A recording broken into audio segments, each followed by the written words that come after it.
أعوذ بالله من الشيطان الرجيم. بسم الله الرحمن الرحيم. اللهم صل على محمد وآل محمد.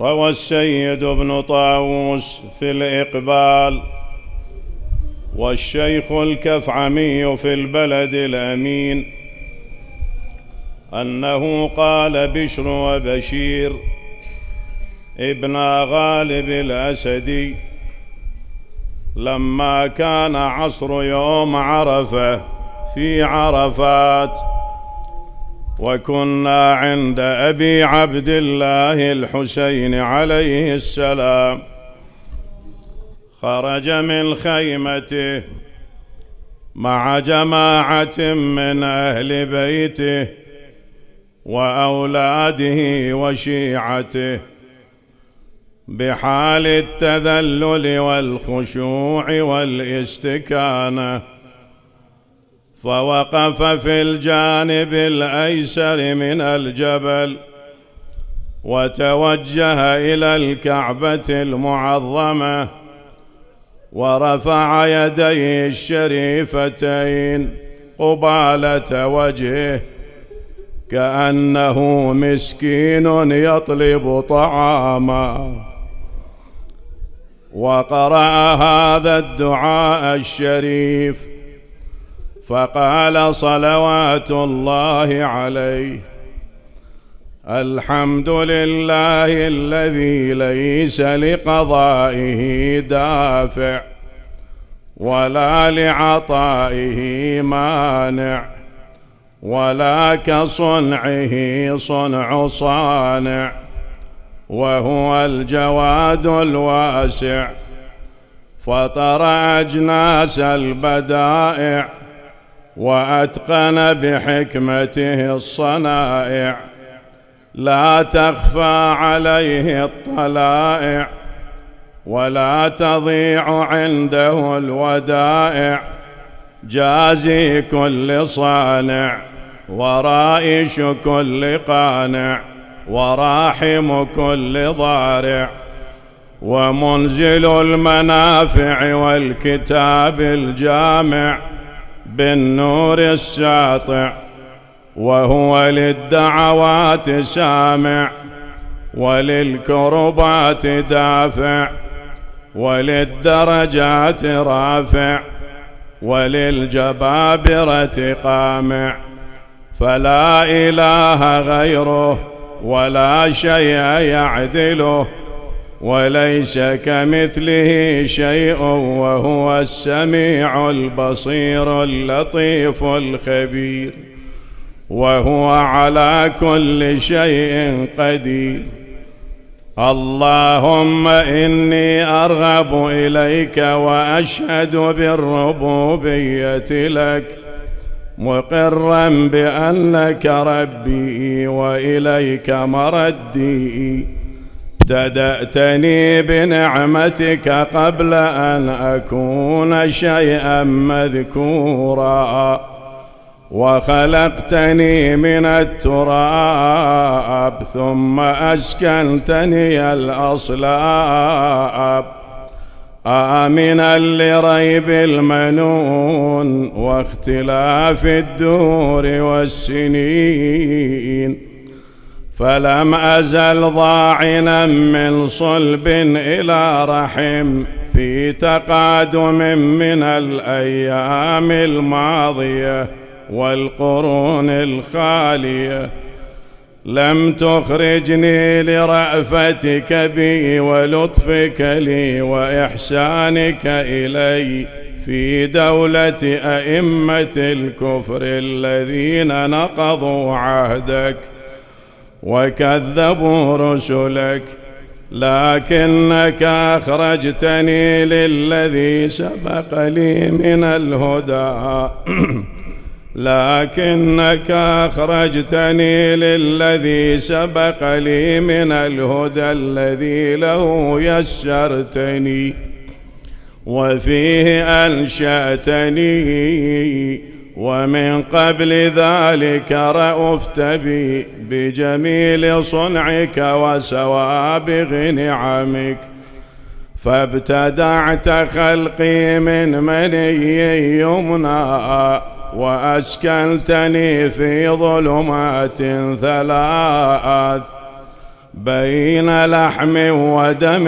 وجلد، لم تشهدني خلقي ولم تجعل إلي شيئا من أمري، ثم أخرجتني للذي سبق لي من الهدى إلى الدنيا تاما سويا، وحفظتني في المهد طفلا صبيا، ورزقتني من الغذاء لبنا مريا، وعطفت علي قلوب الحواضن، وكفلتني الأمهات الرواحم، وكلأتني من طوارق الجان، وسلمتني من الزيادة والنقصان، فتعاليت يا رحيم يا رحمن، حتى إذا استهللت ناطقا بالكلام أتممت علي سوابغ الإنعام، وربيتني زائدا في كل عام، حتى إذا اكتملت فطرتي واعتدلت مرتي أوجبت علي حجتك بأن ألهمتني معرفتك، وروعتني بعجائب حكمتك، وأيقظتني لما ذرأت في سمائك وأرضك من بدائع خلقك، ونبهتني لشكرك وذكرك، وأوجبت علي طاعتك وعبادتك، وفهمتني ما جاءت به رسلك، ويسرت لي تقبل مرضاتك، ومننت علي في جميع ذلك بعونك ولطفك. ثم إذ خلقتني من خير الثرى لم ترض لي يا إلهي نعمة دون أخرى، ورزقتني من أنواع المعاش وصنوف الرياش بمنك العظيم الأعظم علي وإحسانك القديم إلي، حتى إذا أتممت علي جميع النعم وصرفت عني كل النقم لم يمنعك جهلي وجرأتي عليك أن دللتني إلى ما يقربني إليك، ووفقتني لما يزلفني لديك، فإن دعوتك أجبتني، وإن سألتك أعطيتني، وإن أطعتك شكرتني، وإن شكرتك زدتني، كل ذلك إكمال لأنعمك علي وإحسانك إلي.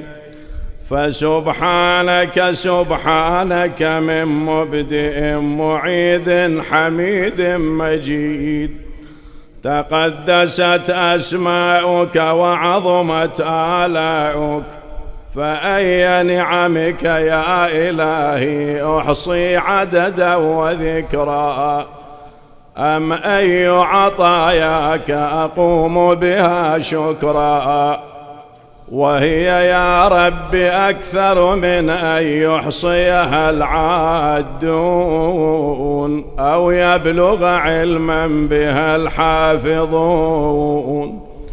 ثم ما صرفت ودرأت عني اللهم من الضر والضراء أكثر مما ظهر لي من العافية والسراء، وأنا أشهد يا إلهي بحقيقة إيماني وعقد عزمات يقيني وخالص صريح توحيدي وباطن مكنون ضميري وعلائق مجاري نور بصري وأسارير صفحة جبيني وخرق مسارب نفسي وخذاري ثمار عرنيني ومسارب صماخ سمعي وما ضمت وأطبقت عليه شفتاي وحركات لفظ لساني ومغرز حنك فمي وفكي ومنابت أضراسي ومساغ مطعمي ومشربي وحمالة أم رأسي وبلوغ حامل عنقي وحبائل بارع عنقي وما اشتمل عليه تامور صدري وحمائل حبل وتيني ونياط حجاب قلبي وأفلاذ حواشي كبدي وما حوته شراسيف أضلاعي وحقاق مفاصلي وقبض عواملي وأطراف أناملي ولحمي ودمي وشعري وبشري وعصبي وقصبي وعظامي ومخي وعروقي وجميع جوارحي وما انتسج على ذلك أيام رضاعي وما أقلت الأرض مني ونومي ويقظتي وسكوني وحركات ركوعي وسجودي. أشهد بكل ذلك أن لو حاولت واجتهدت مدى الأعصار والأحقاب لو عمرتها أن أؤدي شكر واحدة من أنعمك ما استطعت ذلك إلا بمنك الموجب علي به شكرك أبدا جديدا وثناء طارفا عتيدا. أجل ولو حرصت أنا والعادون من أنامك أن نحصي مدى إنعامك سالفه وآنفه ما حصرناه عددا ولا أحصيناه أمدا. هيهات أن ذلك وأنت المخبر في كتابك الناطق والنبأ الصادق وإن تعدوا نعمة الله لا تحصوها. صدق كتابك اللهم وإنباؤك وبلغت أنبياؤك ورسلك ما أنزلت عليهم من وحيك وشرعت لهم وبهم من دينك. غير أني يا إلهي أشهد بجهدي وجدي ومبلغ طاعتي ووسعي وأقول مؤمنا موقنا الحمد لله الذي لم يتخذ ولدا فيكون موروثا ولم يكن له شريك في ملكه فيضاده فيما ابتدع ولا ولي من الذل فيرفده فيما صنع. فسبحانه سبحانه لو كان فيهما آلهة إلا الله لفسدتا وتفطرتا. سبحان الله الواحد الأحد الصمد الذي لم يلد ولم يولد ولم يكن له كفوا أحد. الحمد لله حمدا يعادل حمد ملائكته المقربين وأنبيائه المرسلين، وصلى الله على خيرته محمد خاتم النبيين وآله الطيبين الطاهرين المخلصين وسلم. ثم اندفع صلوات الله عليه في المسألة واجتهد في الدعاء، وقال وعيناه سالتا دموعا: اللهم اجعلني أخشاك كأني أراك، وأسعدني بتقواك ولا تشقني بمعصيتك، وخر لي في قضائك وبارك لي في قدرك، حتى لا أحب تعجيل ما أخرت ولا تأخير ما عجلت. اللهم اجعل غناي في نفسي، واليقين في قلبي، والإخلاص في عملي، والنور في بصري، والبصيرة في ديني، ومتعني بجوارحي، واجعل سمعي وبصري الوارثين مني، وانصرني على من ظلمني، وأرني فيه ثأري ومأربي، وأقر بذلك عيني. اللهم اكشف كربتي واستر عورتي، واغفر لي خطيئتي، واخسأ شيطاني، وفك رهاني، واجعل لي يا إلهي الدرجة العليا في الآخرة والأولى. اللهم لك الحمد كما خلقتني فجعلتني سميعا بصيرا، ولك الحمد كما خلقتني فجعلتني خلقا سويا رحمة بي، وقد كنت عن خلقي غنيا. رب بما برأتني فعدلت فطرتي، رب بما أنشأتني فأحسنت صورتي، رب بما أحسنت إلي وفي نفسي عافيتني، رب بما كلأتني ووفقتني، رب بما أنعمت علي فهديتني، رب بما أوليتني ومن كل خير أعطيتني، رب بما أطعمتني وسقيتني، رب بما أغنيتني وأقنيتني، رب بما أعنتني وأعززتني، رب بما ألبستني من سترك الصافي، ويسرت لي من صنعك الكافي.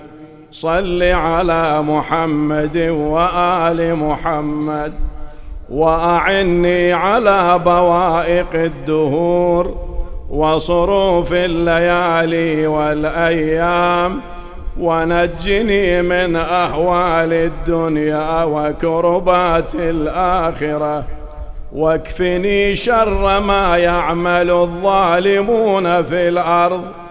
اللهم ما أخاف فاكفني، وما أحذر فقني، وفي نفسي وديني فاحرسني، وفي سفري فاحفظني، وفي أهلي ومالي فاخلفني، وفيما رزقت لي فبارك لي، وفي نفسي فذللني، وفي أعين الناس فعظمني، ومن شر الجن والإنس فسلمني، وبذنوبي فلا تفضحني، وبسريرتي فلا تخزني، وبعملي فلا تبتلني، ونعمك فلا تسلبني، وإلى غيرك فلا تكلني إلهي. إلهي إلى من تكلني؟ إلى قريب فيقطعني أم إلى بعيد فيتجهمني أم إلى المستضعفين لي؟ وأنت ربي ومليك أمري، أشكو إليك غربتي، أشكو إليك غربتي وبعد داري، وهواني على من ملكته أمري. إلهي فلا تحلل علي غضبك، فإن لم تكن غضبت علي فلا أبالي.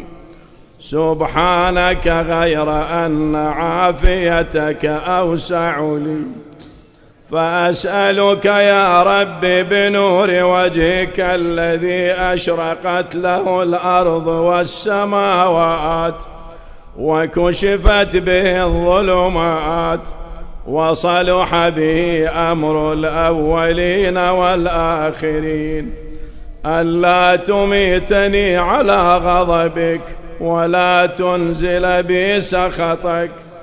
لك العتبى لك العتبى حتى ترضى قبل ذلك. لا إله إلا أنت رب البلد الحرام والمشعر الحرام والبيت العتيق الذي أحللته البركة وجعلته للناس أمنا.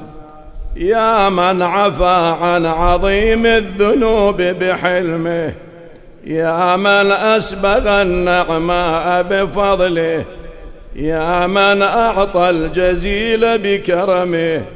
يا عدتي في شدتي، يا صاحبي في وحدتي، يا غياثي في كربتي، يا ولي في نعمتي.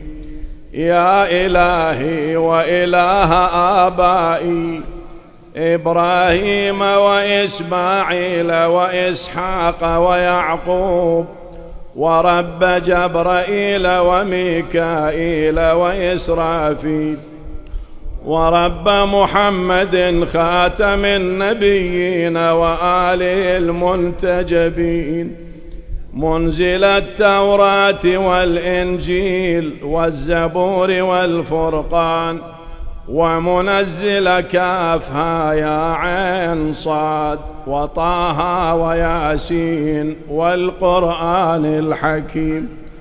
أنت كهفي حين تعين المذاهب في سعتها وتضيق بي الأرض برحبها، يا ولولا رحمتك لكنت من الهالكين.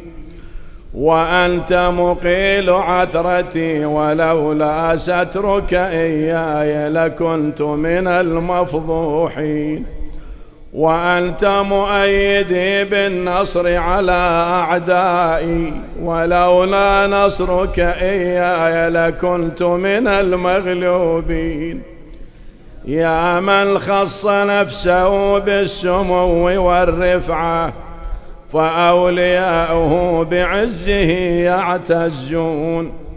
يا من جعلت له الملوك نير المذلة على أعناقهم فهم من سطواته خائفون. يعلم خائنة الأعين وما تخفي الصدور وغيب ما تأتي به الأزمنة والدهور. يا من لا يعلم كيف هو إلا هو، يا من لا يعلم ما هو إلا هو، يا من لا يعلمه إلا هو. يا من كبس الأرض على الماء وسد الهواء بالسماء، يا من له أكرم الأسماء. يا ذا المعروف الذي لا ينقطع أبدا يا مقيض الركب ليوسف في البلد القفر ومخرجه من الجب وجاعله بعد العبودية ملكا، يا راده على يعقوب بعد أن ابيضت عيناه من الحزن فهو كظيم، يا كاشف الضر والبلوى عن أيوب وممسك يدي إبراهيم عن ذبح ابنه بعد كبر سنه وفناء عمره، يا من استجاب لزكريا فوهب له يحيى ولم يدعه فردا وحيدا، يا من أخرج يونس من بطن الحوت، يا من فلق البحر لبني إسرائيل فأنجاهم وجعل فرعون وجنوده من المغرقين، يا من أرسل الرياح مبشرات بين يدي رحمته، يا من لم يعجل على من عصاه من خلقه، يا من استنقذ السحرة من بعد طول الجحود وقد غدوا في نعمته يأكلون رزقه ويعبدون غيره، وقد حادوه ونادوه وكذبوا رسله، يا الله يا الله يا بديع يا بديع لا ند لك، يا دائما لا نفاد لك، يا حيا حين لا حي، يا محيي الموتى، يا من هو قائم على كل نفس بما كسبت، يا من قل له شكري فلم يحرمني وعظمت خطيئتي فلم يفضحني، ورآني على المعاصي فلم يشهرني، يا من حفظني في صغري، يا من رزقني في كبري، يا من أياديه عندي لا تحصى ونعمه لا تجازى، يا من عارضني بالخير والإحسان وعارضته بالإساءة والعصيان، يا من هداني للإيمان من قبل أن أعرف شكر الامتنان،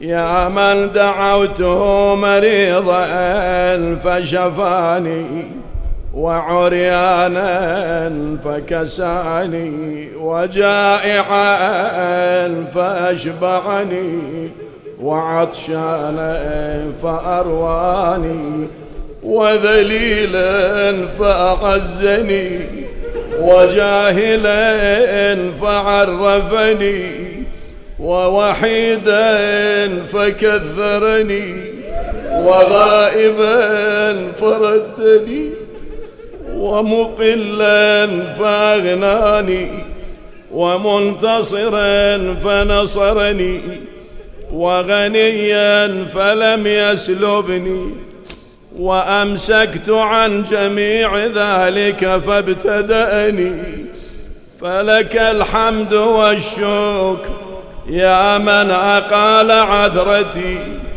ونفس كربتي وأجاب دعوتي وستر عورتي وغفر ذنوبي وبلغني طلبتي ونصرني على عدوي، وإن أعد نعمك ومننك وكرائم منحك لا أحصيها يا مولاي، يا مولاي أنت الذي مننت، أنت الذي أنعمت، أنت الذي أحسنت، أنت الذي أجملت، أنت الذي أفضلت، أنت الذي أكملت، أنت الذي رزقت، أنت الذي وفقت، أنت الذي أعطيت، أنت الذي أغنيت، أنت الذي أقنيت، أنت الذي آويت، أنت الذي كفيت، أنت الذي هديت، أنت الذي عصمت، أنت الذي سترت، أنت الذي غفرت، أنت الذي أقلت، أنت الذي مكنت، أنت الذي أعززت، أنت الذي أعنت، أنت الذي عضت، أنت الذي أيدت، أنت الذي نصرت، أنت الذي شفيت، أنت الذي عافيت، أنت الذي أكرمت، تباركت وتعاليت، فلك الحمد دائما ولك الشكر واصبا أبدا. ثم أنا يا إلهي، أنا يا إلهي المعترف بذنوبي فاغفرها لي. أنا الذي أسأت، أنا الذي أخطأت، أنا الذي هممت، أنا الذي جهلت، أنا الذي غفلت، أنا الذي سهوت، أنا الذي اعتمدت، أنا الذي تعمدت، أنا الذي وعدت، أنا الذي أخلفت، أنا الذي أقررت، أنا الذي نكثت. حاشاك سيدي أبا عبد الله من كل ذلك، ولكن تقول ذلك تواضعا لله تعالى. كيف لا وأنت من أهل بيت أذهب الله عنهم الرجس وطهرهم تطهيرا؟ كيف وأنت سيد شباب أهل الجنة، وأنت سيد الشهداء،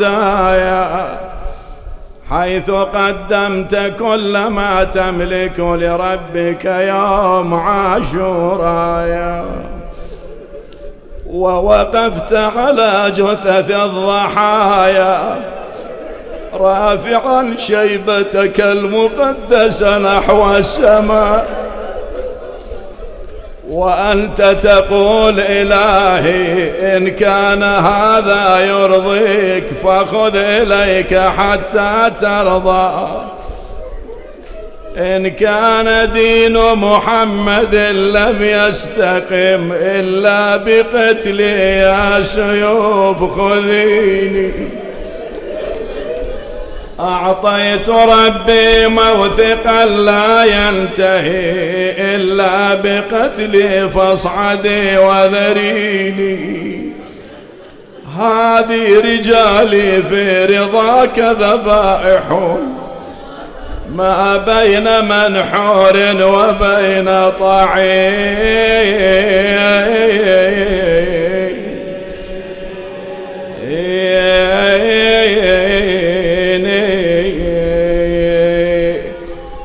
رأسي وأرأس أسرتي مع نسوتي، رأسي وأرأس أسرتي مع نسوتي، تهدى لرجس في الضلال مبين.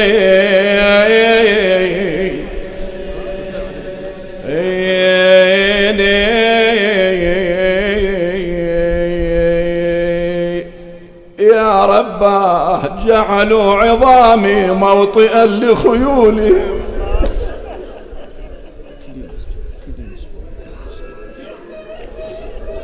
جعلوا عظامي موطئا لخيولهم، من غير ما ذنب به أخذوا.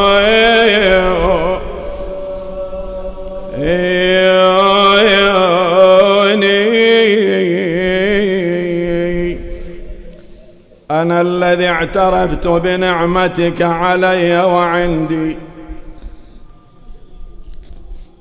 وأبو بذنوبي فاغفرها لي، يا من لا تضره ذنوب عباده وهو الغني عن طاعتهم، والموفق من عمل صالحا منهم بمعونته ورحمته. فلك الحمد إلهي وسيدي، إلهي أمرتني فعصيتك، ونهيتني فارتكبت نهيك، فأصبحت لا ذا براءة لي فأعتذر، ولا ذا قوة فأنتصر، فبأي شيء أستقبلك يا مولاي؟ أبسمعي أم ببصري أم بلساني أم بيدي أم برجلي؟ أليس كلها نعمك عندي وبكلها عصيتك؟ يا مولاي فلك الحجة والسبيل علي، يا من سترني من الآباء والأمهات أن يزجروني، ومن العشائر والإخوان أن يعيروني، ومن السلاطين أن يعاقبوني. ولو اطلعوا يا مولاي على ما اطلعت عليه مني إذا ما أنظروني ولرفضوني وقطعوني. فها أنا ذا يا إلهي بين يديك يا سيدي، خاضع ذليل حصير حقير، لا ذو براءة فأعتذر، ولا ذو قوة فأنتصر، ولا حجة فأحتج بها، ولا قائل لم أجترح ولم أعمل سوءا. وما عسى الجحود ولو جحدت يا مولاي ينفعني، كيف وأنى ذلك وجوارحي كلها شاهدة علي بما قد عملت، وعلمت يقينا غير ذي شك أنك سائلي عن عظائم الأمور، وأنك الحكم الحكيم العدل الذي لا تجور، وعدلك مهلكي ومن كل عدلك مهربي. فإن تعذبني يا إلهي فبذنوبي بعد حجتك علي، وإن تعف عني فبحلمك وجودك وكرمك.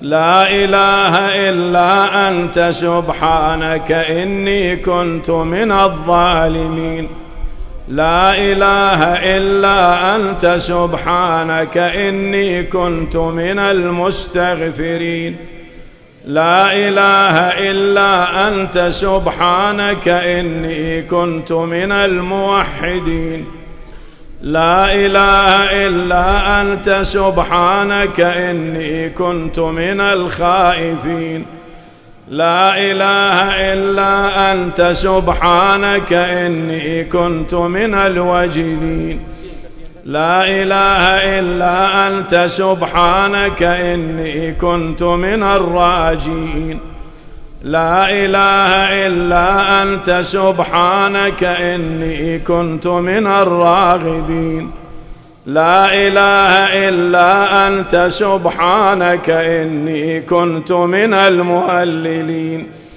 لا إله إلا أنت سبحانك إني كنت من السائلين، لا إله إلا أنت سبحانك إني كنت من المسبحين، لا إله إلا أنت سبحانك إني كنت من المكبرين، لا إله إلا أنت سبحانك ربي ورب آبائي الأولين.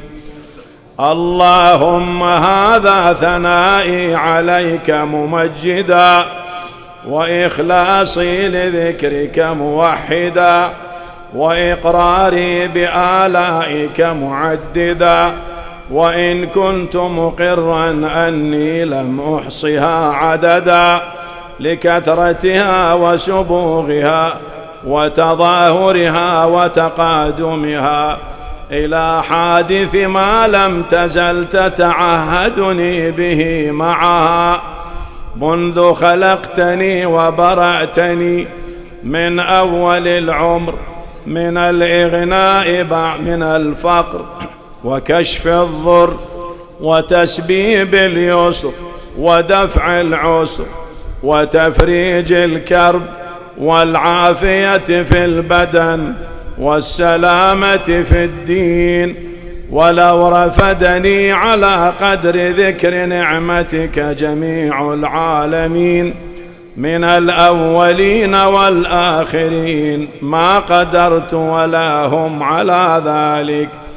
تقدست وتعاليت من رب كريم عظيم رحيم، لا تحصى آلاؤك ولا يبلغ ثناؤك ولا تكافأ نعماؤك. صل على محمد وآل محمد، وأتمم علينا نعمك، وأسعدنا بطاعتك. سبحانك لا إله إلا أنت. اللهم إنك تجيب المضطر، وتكشف السوء، وتغيث المكروب، وتشفي السقيم، وتغني الفقير، وتجبر الكسير، وترحم الصغير، وتعين الكبير وليس دونك ظهير ولا فوقك قدير. وأنت العلي الكبير، يا مطلق المكبل الأسير، يا رازق الطفل الصغير، يا عصمة الخائف المستجير، يا من لا شريك له ولا وزير.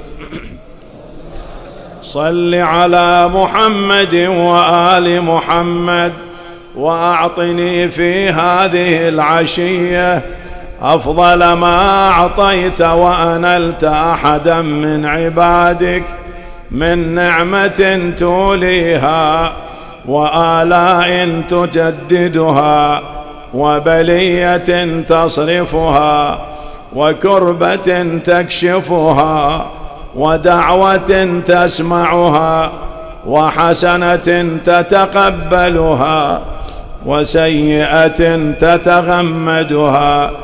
إنك لطيف بما تشاء خبير، وعلى كل شيء قدير. اللهم إنك أقرب من دعي، وأسرع من أجاب، وأكرم من عفا، وأوسع من أعطى، وأسمع من سئل. يا رحمن الدنيا والآخرة ورحيمهما، ليس كمثلك مسؤول، ولا سواك مأمول. دعوتك فأجبتني، وسألتك فأعطيتني، ورغبت إليك فرحمتني، ووثقت بك فنجيتني، وفزعت إليك فكفيتني. اللهم فصل على محمد عبدك ورسولك ونبيك، وعلى آله الطيبين الطاهرين أجمعين، وتمم لنا نعماءك، وهنئنا عطاءك، واكتبنا لك شاكرين، ولآلائك ذاكرين. آمين آمين رب العالمين. اللهم يا من ملك فقدر، وقدر فقهر، وعصي فستر، واستغفر فغفر، يا غاية الطالبين الراغبين، ومنتهى أمل الراجين، يا من أحاط بكل شيء علما ووسع المستقيلين رأفة ورحمة وحلما. اللهم إنا نتوجه إليك في هذه العشية التي شرفتها وعظمتها بمحمد نبيك ورسولك وخيرتك من خلقك وأمينك على وحيك البشير النذير السراج المنير الذي أنعمت به على المسلمين وجعلته رحمة للعالمين.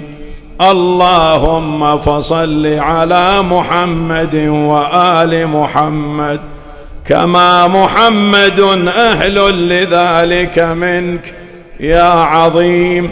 فصل عليه وعلى آله المنتجبين الطيبين الطاهرين أجمعين، وتغمدنا بعفوك عنا، فإليك عجت الأصوات بصنوف اللغات. فاجعل لنا اللهم في هذه العشية نصيبا من كل خير تقسمه بين عبادك، ونور تهدي به، ورحمة تنشرها، وبركة تنزلها، وعافية تجللها، ورزق تبسطه يا أرحم الراحمين. اللهم اقلبنا في هذا الوقت منجحين مفلحين مبرورين غانمين، ولا تجعلنا من القانطين، ولا تخلنا من رحمتك، ولا تحرمنا ما نؤمله من فضلك، ولا تجعلنا من رحمتك محرومين، ولا لفضل ما نؤمله من عطائك قانطين، ولا تردنا خائبين، ولا من بابك مطرودين. يا أجود الأجودين وأكرم الأكرمين، يا أجود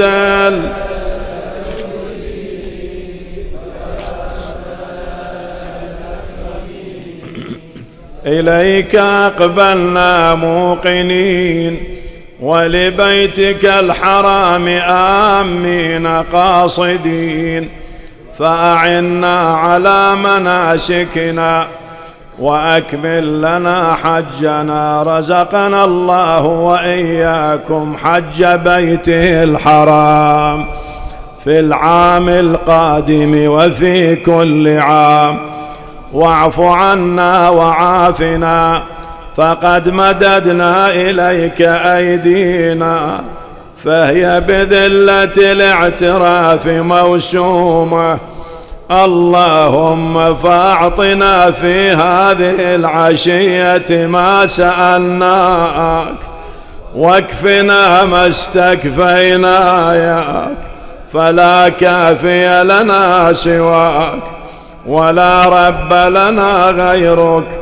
نافذ فينا حكمك، محيط بنا علمك، عدل فينا قضاؤك.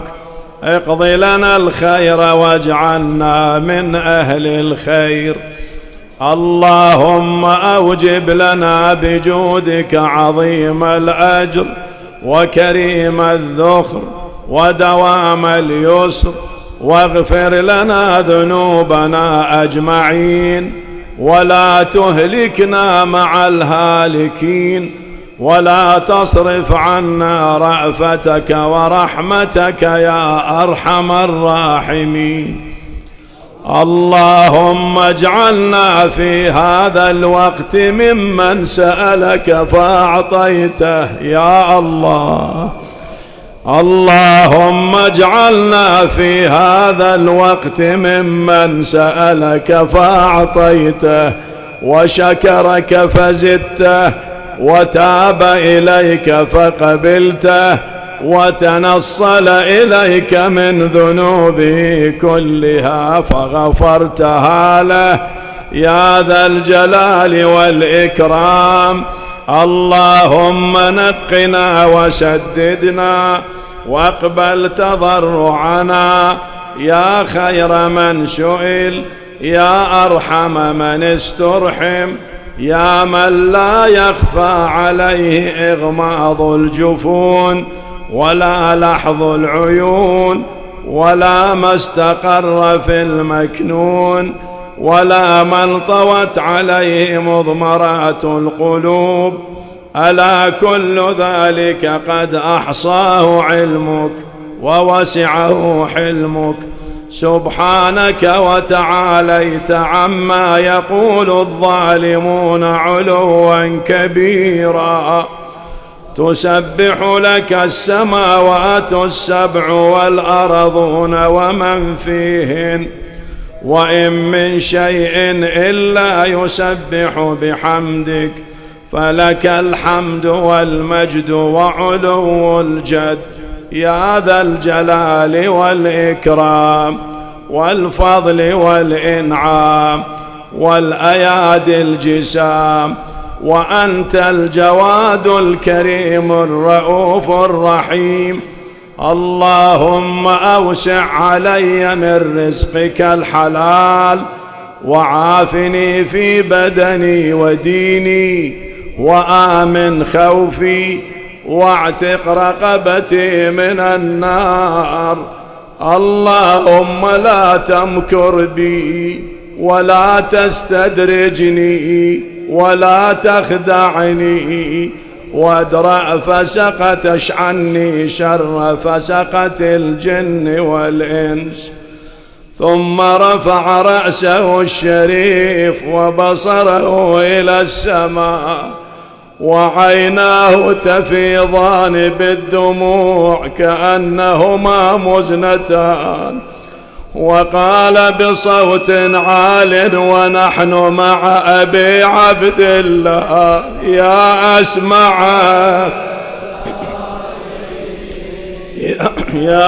أسمع السامعين، يا أبصر الناظرين، يا أسرع الحاسبين، يا أرحم الراحمين. صل على محمد وآل محمد السادة الميامين. وأسألك اللهم حاجتي التي إن أعطيتنيها لم يضرني ما منعتني، وإن منعتنيها لم ينفعني ما أعطيتني. ما هي أبا عبد الله؟ أسألك فكاك رقبتي من النار، أسألك فكاك رقبتي من النار، أسألك فكاك رقبتي من النار. لا إله إلا أنت وحدك لا شريك لك، لك الملك ولك الحمد، وأنت على كل شيء قدير. يا ربي يا ربي يا ربي يا ربي،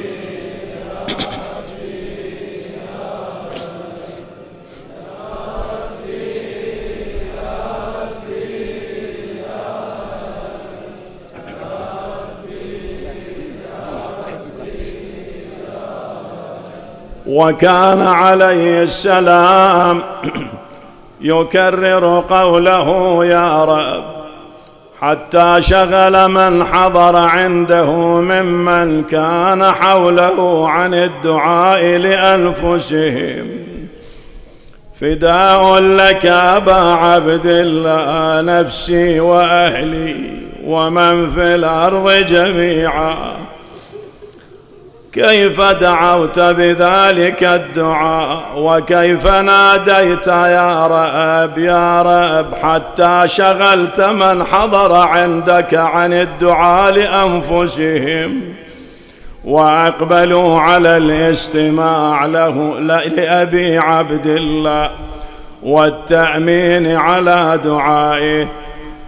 قال الراوي ثم علت أصواتهم بالبكاء مع أبي عبد الله. بكيت لرسم الدار من عرفاتي،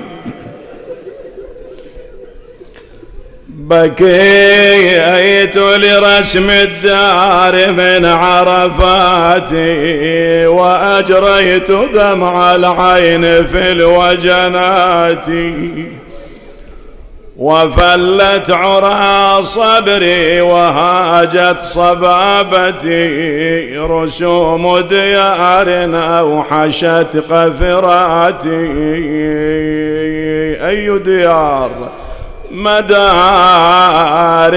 آيات خلت من تلاوة ومهبط وحي مقفر العرصات.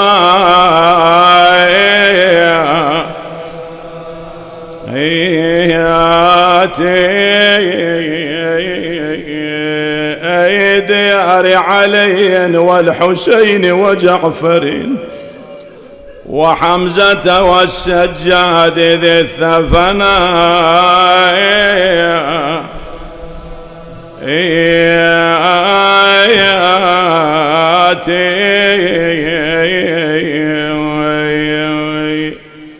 ديار رسول الله أصبحنا بلقعا وآل أمي تسكن الحجرات.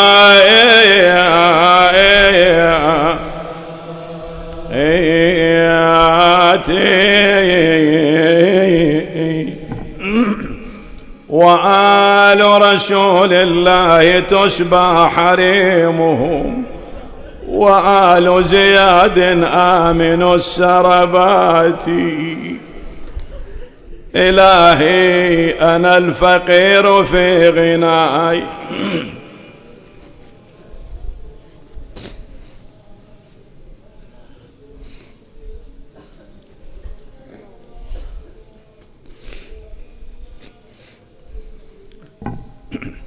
إلهي أنا الفقير في غناي فكيف لا أكون فقيرا في فقري.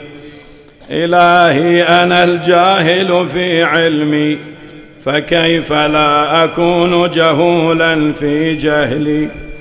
إلهي إن اختلاف تدبيرك وسرعة طواء مقاديرك منع عبادك العارفين بك عن السكون إلى عطاء واليأس منك في بلاء.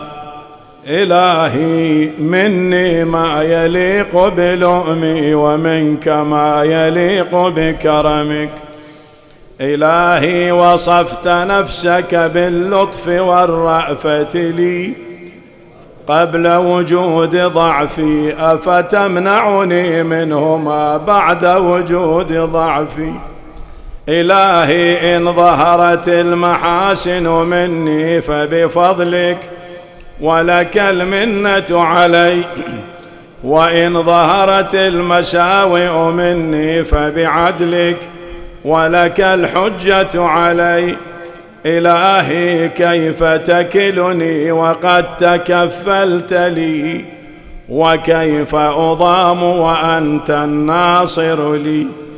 أم كيف أخيب وأنت الحفي بي.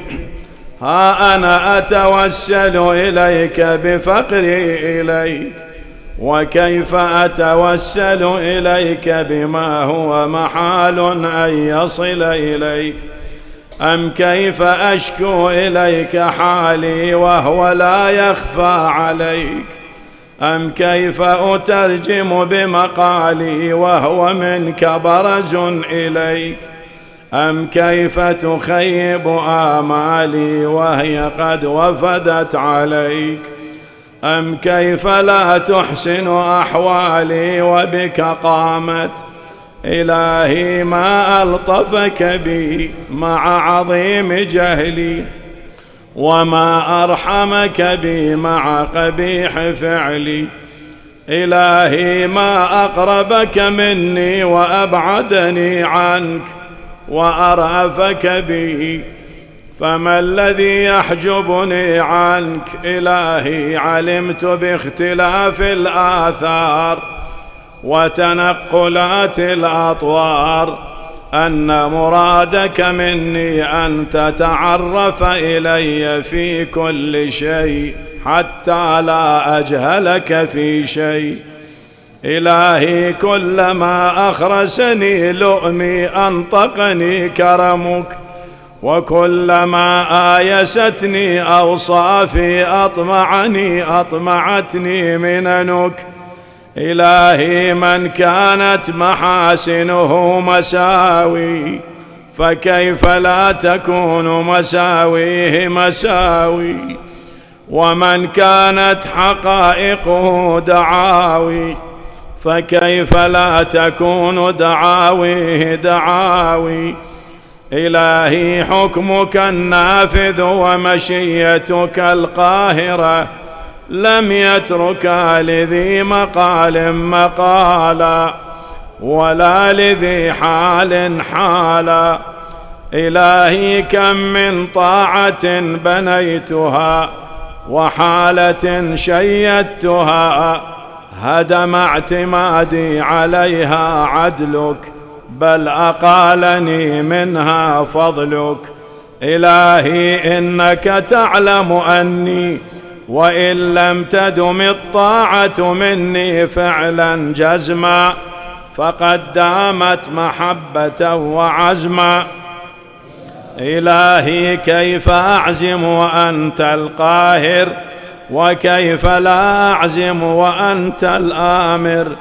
إلهي ترددي في الآثار يوجب بعد المزار، فاجمعني عليك بخدمة توصلني إليك.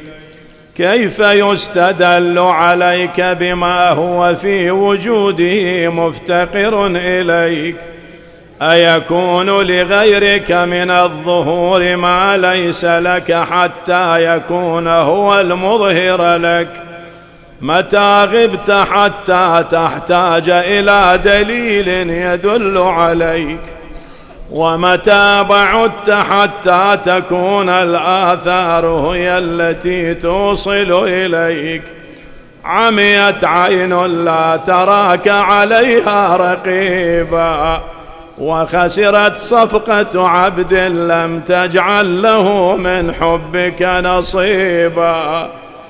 إلهي أمرت بالرجوع إلى الآثار فأرجعني إليك بكسوة الأنوار وهداية الاستبصار، حتى أرجع إليك منها كما دخلت إليك منها، مصون السر عن النظر إليها، مرفوع الهمة عن الاعتماد عليها، إنك على كل شيء قدير.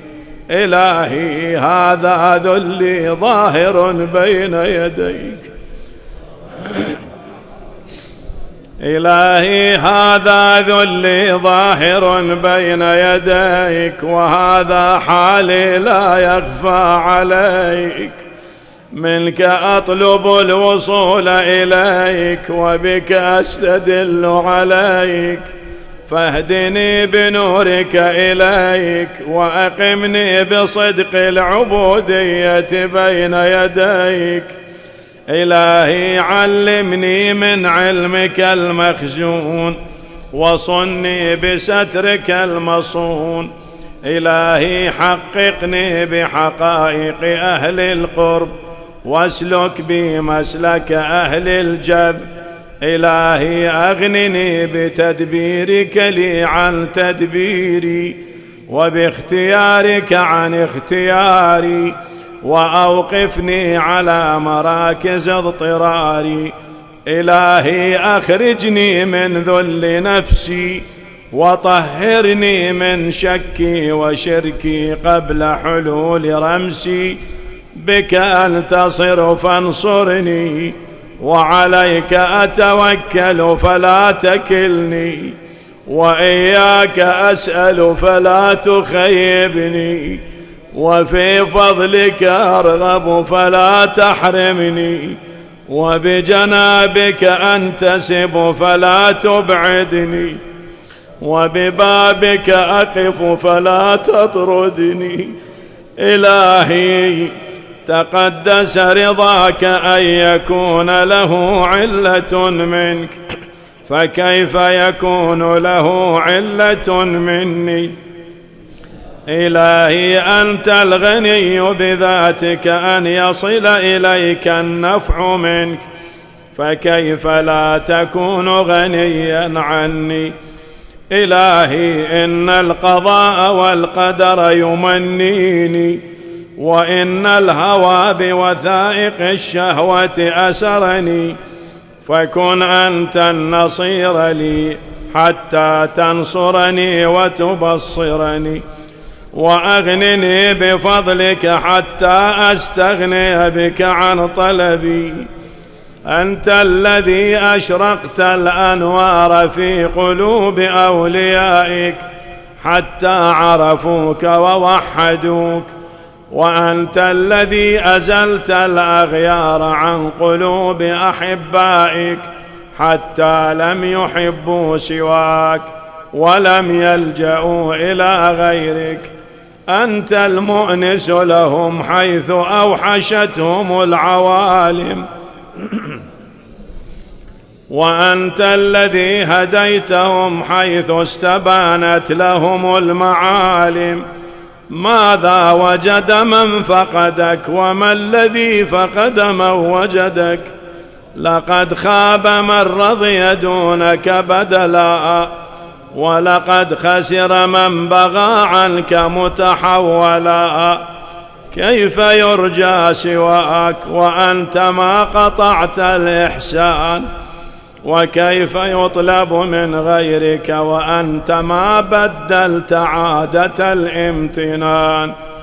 يا من أذاق أحباءه حلاوة المؤانسة فقاموا بين يديه متملقين، ويا من ألبس أولياءه ملابس هيبته فقاموا بين يديه مستغفرين.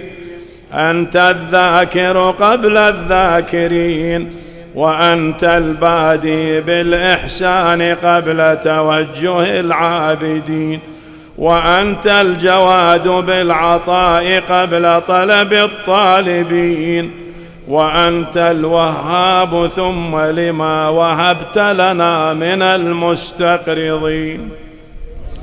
إلهي اطلبني برحمتك حتى أصل إليك، واجذبني بمنك حتى أقبل عليك. إلهي إن رجائي لا ينقطع عنك وإن عصيت، كما إن خوفي لا يزايلني وإن أطعتك، فقد دفعتني العوالم إليك، وقد أوقعني علمي بكرمك عليك. إلهي كيف أخيب وأنت أملي، أم كيف أهان وعليك متكلي؟ إلهي كيف أستعز وفي الذلة أركزتني، أم كيف لا أستعز وإليك نسبتني؟ إلهي كيف لا أفتقر وأنت الذي في الفقراء أقمتني، أم كيف أفتقر وأنت الذي بجودك أغنيتني، وأنت الذي لا إله غيرك تعرفت لكل شيء فما جهلك شيء، وأنت الذي تعرفت إلي في كل شيء فرأيتك ظاهرا في كل شيء وأنت الظاهر لكل شيء. يا من استوى برحمانيته فصار العرش غيبا في ذاته، محقت الآثار بالآثار ومحوت الأغيار بمحيطات أفلاك الأنوار. يا من احتجب في سرادقات عرشه عن أن تدركه الأبصار. يا من تجلى بكمال بهائه فتحققت عظمته الاستواء. كيف تخفى وأنت الظاهر؟ أم كيف تغيب وأنت الرقيب الحاضر؟ إنك على كل شيء قدير، والحمد لله وحده.